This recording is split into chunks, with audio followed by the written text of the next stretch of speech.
Илдә барган вакыйгага беркем дә битараф кала алмый. Зәйдә яшәүче изге күңелле Наталья Зинурова хәрби операциягә алынган ир-егетләр өчен җылы уек башлар бәйли. Зәйдән мобилизацияләнгән егетләргә ярдәм итәсем килде. Моның өчен кызлар белән аерым төркем оештырдык. Аларга без бергә җыелышып носки бәйли башладык. Интернет шелтәрендә ул махсус төркем булдыра. Тиз арада Наталья ханымның игелекле гамәлен хуплап, аңа кушылучылар да табыла. Ике авыл җирлегеннән шәһәрдән 20-30лап хатын-кыз уек башлар бәйләүгә алына. Зәйлеләр арасында йомгаклар алу өчен акчалата ярдәм итүчеләре дә, җепләр китерүчеләре дә була.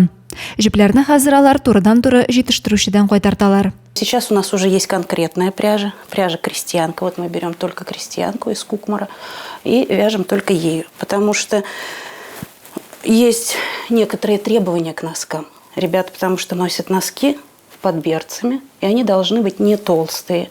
Эта пряжа как раз позволяет нам связать такие носки. Они должны быть не толстые и высокие. Һәр уек баш эшенә аяк үлчәме һәм исән-сау әйләнеп кайтыгыз дип язылган карточка беркетеләчәк.